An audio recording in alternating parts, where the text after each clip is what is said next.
It's an interesting time for business.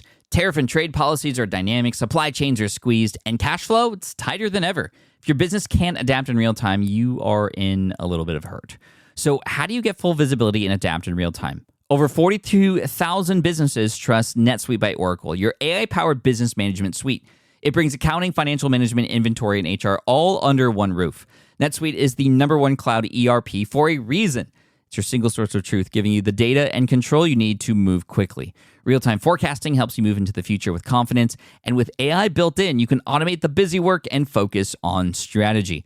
NetSuite helps you see what's stuck, what it's costing you, and how to pivot fast. If I were running a business with a lot of moving parts, I'd use NetSuite for full control over everything. Tame the chaos with NetSuite. If your revenues are at least in the 7 figures, download the free ebook, Navigating Global Trade, 3 Insights for Leaders at netsuite.com/SPI. That's netsuite.com/SPI. The perfect product launch. It's the goal for every brand marketer. High heat, fast sellout, and fans posting recipes like trophies. What do Sydney Sweeney's soap drop, Taylor Swift's tickets, and your next launch have in common? Well, they're not bought, they're bragged about. Fanfare turns your drop into a moment. Fanfare cues real fans, blocks bots, and builds launch experiences worth screenshotting. Want hype without the heartbreak? Get Fanfare's 5-step hype drop playbook with our proven success formula and make your next launch unforgettable at fanfare.io/playbook. Again, fanfare.io/playbook. You're listening to the Smart Passive Income Podcast, a proud member of the Entrepreneur Podcast Network, a show that's all about working hard now so you can sit back and reap the benefits later. And now your host. He can't sing a cow fight song without shedding a tear, Pat Flynn. Session 7072. Hope you're doing well today. I wanted to talk about a brand new experiment that I'm going to be running. And it's one where I'm going to work kind of semi in public. And what I mean by that is as the work progresses, I will be sort of delaying the process that I'm sharing and the results because I don't want people who are watching me build this thing in real time to hijack it or steal it or ruin the progress in some sort of way. It's very similar to what I talk about in the world of social media. If you are a personal brand, especially, don't share exactly where you're going to be at a specific time unless it's perhaps like an event or something. But if you're with your family or anything like that, it's always best to share, if you are going to share, things after the fact, after you've left the restaurant, after you've left the location, whatever it might be. And just a little safety precaution if you start to gain a little bit of a following just to be safe. But anyway, I'm getting on a little bit of a tangent here. I love working in public. I love the idea of sharing what is happening while it's happening. However, like I said, this will be a little bit delayed. And I'm already a month into this process at this point. However, this is the first time you are likely hearing about it. And what I'm building is a new piece of software. That's right, software. I've built software a couple times before. One time, the first time, was very unsuccessful. The second time, quite successful. Third time, hopefully more successful. And we will see. Hopefully it's more successful because obviously the more you do something, the more reps you get, the more you understand what to look out for, the more you can avoid the mistakes, the more you can latch onto the things that are working because it happened before. So let's pray that this goes well. But over time here, similar to what I did with the Switch Pod with Caleb, who, by the way, was a guest on the podcast this past week. If you haven't heard the great news, Caleb Wojcik is now an expert in residence inside of SPI Pro, which is incredible. So he's now in there as a resource to help you, especially with your video production needs, and he's going to be going in there and offering advice and being accessible inside of SPI Pro. So spipro.com if you'd like to check that out. But this software is one that I'm really excited about, and it, like the previous successful one, scratches an itch that I have not been able to find a back scratcher for. Those are always the kind of best things to build, are those things where you desperately need them. And I desperately need this. So I'm going to go over the scope and what I'm hoping to build and some of the bigger plans I have for it in just a moment. But I do want to start from the beginning and talk about the software opportunity that I attempted back in 2011, 2012. That was an utter failure, a complete failure. Now, this software was a result of a couple friends of mine who were building WordPress plugins. These two friends did not know each other, but a lot of the entrepreneurial circles, shared things with each other. And I just happened to hear from this various group that I was in that two of my friends were launching WordPress plugins, which was amazing. And they were completely different WordPress plugins. Now, WordPress plugins can be free. Most of them are. However, a lot of creators and software developers developed premium plugins that you have to pay to get access to. And both of my friends, in the span of about a week after launching, they launched within a week from each other. Again, they didn't know, and they're not competitors. They just happened to do this at the same time. So I was reading the signals. I was seeing the signs. Both of them launched to over $100,000 in earnings in a week. And in terms of profit, they were making about a 70 or 80% profit margin, right? Which was incredible. And my eyes lit up. I had dollar signs coming out of my eyeballs. And so I immediately found a developer and I was like, do you know how to develop WordPress plugins? And they're like, yes. And so I was like, okay. They're like, what do you want to build? And I'm like, let me figure that out. So I came up with a couple ideas and I sent them over. We chose one and they started to develop it. In fact, there was a proposal. It was going to take 6 weeks of development time and about $6,000. Okay, I can do that. 6 weeks, $6,000. Then I launched this thing maybe 8-9 weeks later with a lot of hype behind it, and boom, in the money, cha-ching. Plus, my audience was bigger than my friends, so I was like, maybe I'll make $250,000. This is exactly why the project failed. You have not heard me talk about what problem I was solving yet, or who I was solving this problem for. All I've been talking about was how much money this was going to make me and how much time it was going to take until that happened. And as a result of that being the MO for me, it failed completely.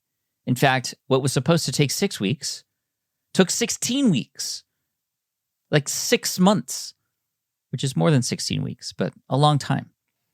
And not only that, it took like $15,000 because there was so much back and forth with the developer. Why? Because I was not clear with exactly what I wanted. And a lot of times when you are working with a developer, especially when overseas, if you don't give them all the things that they need to create the thing, they're going to fill in the gaps just so that the thing works. But it might not be to your specifications or to your liking. And that happened a lot. So I learned a lot of lessons. This was a $15,000 lesson, and it was very expensive. And the saddest part about it was not just that I lost that amount of money. And I try to not think of it as a loss. It was an expense. It was like a semester at university, at least in terms of cost, and also in terms of lesson learned. But the saddest part about the whole process was when I shared the plugin, like the plugin was actually created. And it was a specialized sort of contact form. It did a few other things. And of course, there were other contact forms in the market. So a couple reactions I got from people in my audience and friends when I shared it with them for the first time. I kept it a secret, though. I kept it a secret. And I was like, that picture of the dude behind the tree with the yellow suit and he's like licking his lips like, yeah, this is going to be mine. That's what I was doing. Except there was no suit, but there was also no money. The saddest part was when I shared it with my friends and colleagues, they were like, meh, this is, I guess so, but this other tool does this also, and it does it better. And I was like, okay, but what about this? And they started sharing like, oh, what if it did this instead? Oh, here's a need that I have. What if it did this? What if it did that? What if it did this, Pat? And I said, I don't have any more money to spend on this thing. If only I had talked to these people first, not been so secretive with my idea behind the tree, licking my lips, and asked, like, what do you need help with? If only I had validated the idea first, so I didn't waste my time and money. A few years later, I wrote a book called Will It Fly? The tagline, how to make sure you don't waste your time and money, or how to validate your next business idea so you don't waste your time and money. I wonder what inspired that book. Largely that exact moment. Software number 2, the successful one. This was actually a tool that I had built, or our team SPI had built in 2014 for ourselves to solve a problem that we had. We had the SPI podcast, and we still do, obviously, approaching episode 800. But in 2014, I wanted to launch a second podcast called Ask Pat. And I wanted it to be a show that came out every day, Monday to Friday. We got the hosting. We created the artwork. It's called Ask Pat. And it was going to be where people would submit questions via voicemail, and I would answer them on the call or on the podcast. And you'd actually hear the voice of the audience. And it was a great show.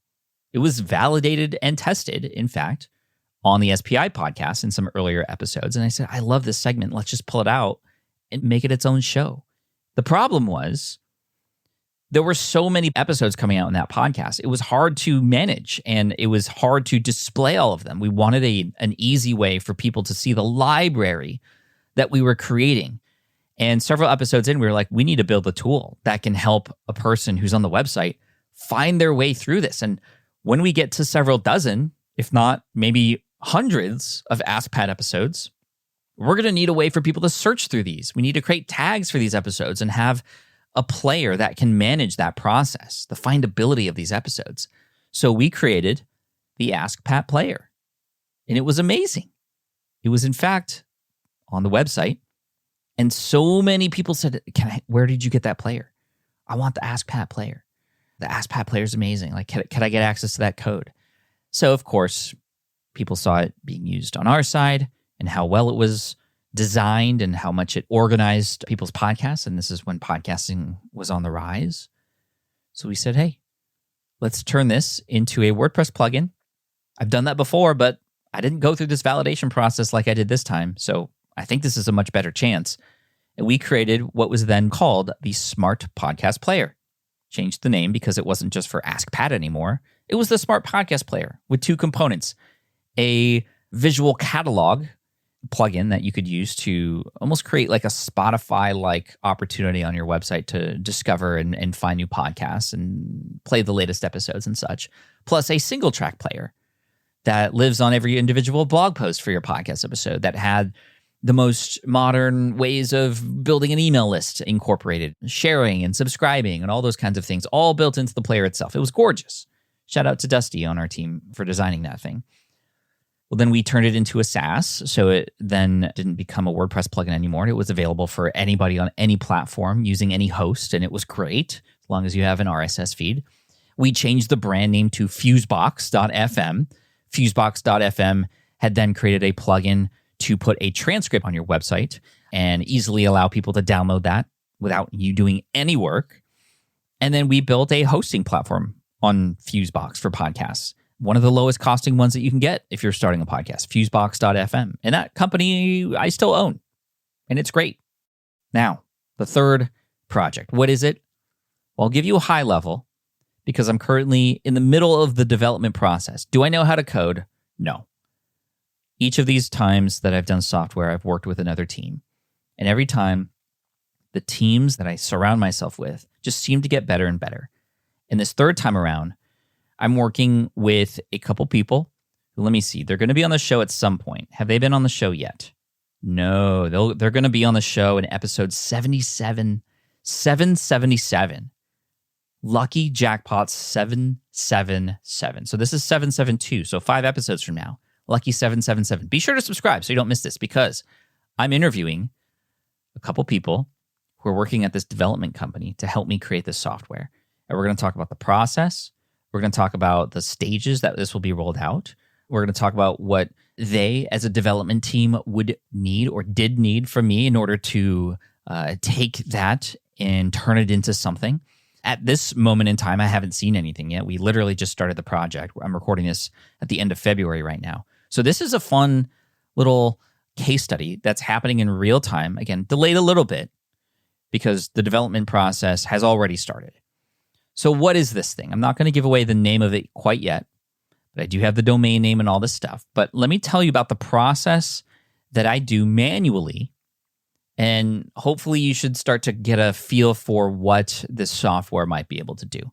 Over time, I'm going to start sharing more about the business behind it and the economics, how much money I will have spent on it, because I know that sometimes, or at least in the last two softwares, what I was proposed was not actually what we ended up spending. So hopefully we're a little bit more spot on. This team's a little bit more experienced, so that could actually be the case. But I'll save those numbers for later. But let's just talk about the problem and the solution that I want to build. We'll go from there. So here's the problem. On my Pokemon YouTube channel, I go live every single Monday, and sometimes more. And on my live streams, I love to do giveaways.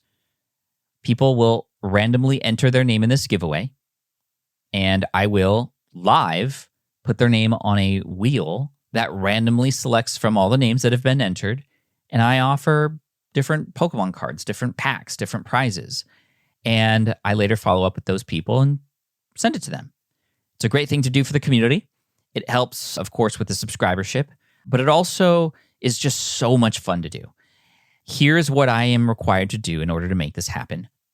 Current stage, before the software. I have to set up a Google form, a brand new one for every single giveaway that I do. In each live stream, I typically do 2 simultaneous giveaways, one for the public and one for the members of the YouTube channel. These are paying members of the YouTube channel or people who have been gifted into membership. They get access to a different Google form that is for a bigger prize because the members get access to a bigger prize. Anyway, so there's 2 giveaways. I have to set up an individual Google form for each of them to collect their YouTube username and their email so I could follow up with the winners later. I then have to create a spreadsheet. Thankfully, it's very easy, just a click of a button, that dynamically adds all the new entries when a person fills in the form. And I have, of course, 2 of those Google Sheets, one for each of those forms. Each of those forms, I get a unique link for. Those links I then need to share in order for people to submit their name into the giveaway. I then, during the live stream, will copy and paste all the names, sometimes up to 4,000 names, copy and paste them into wheelofnames.com. This is the most dynamic way to randomly select a winner out of a group of names. And it creates a Wheel of Fortune looking wheel. And because there's 4,000 names on this wheel, you cannot read them. But if there's less than 100, you can actually see the individual names in the Wheel of Fortune sort of slot. So I'll put those names in. I'll often give away 10 to 12 different prizes. And between each spin, I spin maybe one every 5 minutes, but there's new people watching the stream all the time. I have to then copy and paste the new names before the next spin, and then the new names before the next spin. And then I go over to the member wheel, and then I have to copy from the member spreadsheet and put them onto that wheel. And it's a completely different wheel. And sometimes it breaks because it's a free software, and there's ads all over it. It's just annoying. And I do this every single Monday. Now, I don't have to think about doing it anymore, but it does take a lot of time, and there's a lot of breaking points. After the live stream, I have to go back and go, okay, who won? Thankfully, Wheel of Names tracks that. I then have to search that username in my database of 4,000 plus entries to match to an email address to then send to that winner and say, hey, you won. And I thankfully have a template, an email that I've just copy and pasted from my previous one, which I've copy and pasted from my previous one, etc., to then replace the name and replace the link and just say, hit reply, physical address, so I can send this to you. If you're international, I need your phone number as well. I have to do that manually. After a 3-hour live stream on Mondays, I do that. And I'm already beat because the live streams take a lot out of me. This process takes forever. And every new giveaway, a person then has to go through the same process, and I have to go through the same process. I've given away over probably $100,000 worth of prizes now since 2021.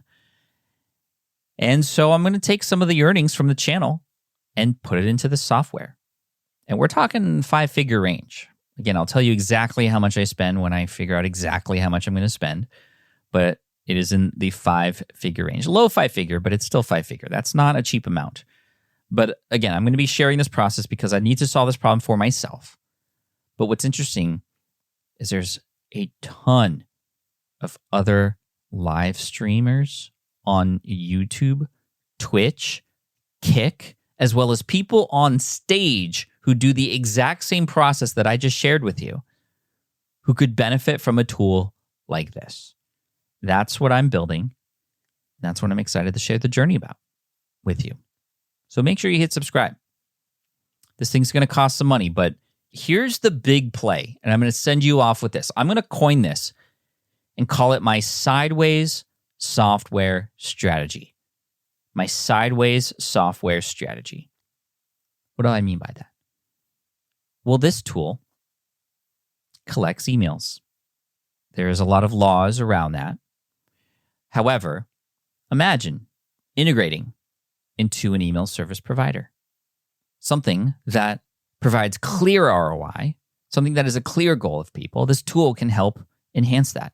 What is the goal of a lot of email service providers right now? Growing people's email lists.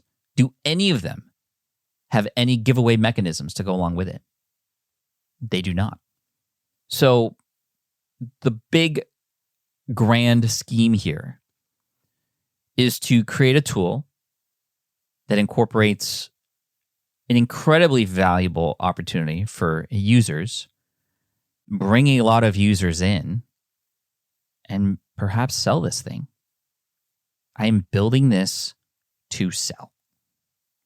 Subscribe so you don't miss out, because I might not be able to. But hey, this could be a huge win. Either way, it'll be fun. So hit subscribe. I'll see you in the next episode. Cheers. Thank you so much for listening to the Smart Passive Income podcast at smartpassiveincome.com. I'm your host, Pat Flynn. Sound editing by Duncan Brown. Our senior producer is David Grabowski, and our executive producer is Matt Gartland. The Smart Passive Income podcast is a production of SPI Media and a proud member of the Entrepreneur Podcast Network. Catch you next week. I get it. You want to grow your business, but selling at scale feels overwhelming. You're drowning in complicated funnels, creating different lead magnets, or constantly posting on social media. And that gets exhausting fast, especially when you're trying to sell to hundreds or thousands of people. But what if you could sell at scale with a simple, powerful quiz? A Score app quiz or assessment asks your audience key questions and gives them instant personalized results based on their answers. Your audience gets to know where they are now and shows them the steps they need to hit their goals. You can set up a quiz in minutes using Score app's templates and have a powerful lead magnet that'll do the selling for you. The best part is your audience actually wants to take this quiz, and you build huge amounts of trust before you even make a single offer. No hard sales, no chasing leads, just value at scale. Get 50% off the first 3 months using the discount code SPI. Just head to scoreapp.com/SPI. Again, that's scoreapp.com/SPI. Hey, fellow podcaster, does this sound like something you've experienced? You record your podcast episode on one platform, download the files, edit in another app, then fire up a different tool just to create these social clips? Well, it can be clunky, time-consuming, and frankly overwhelming, especially for creators trying to grow. And that's why I'm excited to tell you about Riverside. Riverside is the all-in-one platform. Record, edit, and repurpose your podcast content all in one place. You just log in, record with your guests no matter where you are in the world, and just like that, studio-quality audio and high-resolution video. We use Riverside here at SPI as well now. With built-in AI, I can automatically clean up my audio, saving myself so much editing time, and it can even auto-generate clips to make promoting the show a breeze. And with Magic Clips, I can grab the best moments and repurpose them as short-form video, perfect for YouTube Shorts, TikTok, or Instagram, without re-recording a thing. So if you're tired of juggling tools and want a faster, simpler way to create and scale your content, it's time to try Riverside, built by creators for creators. Just go to smartpassiveincome.com/Riverside and use code SMART to get 1 month free on the Pro plan. That's smartpassiveincome.com/Riverside, promo code SMART.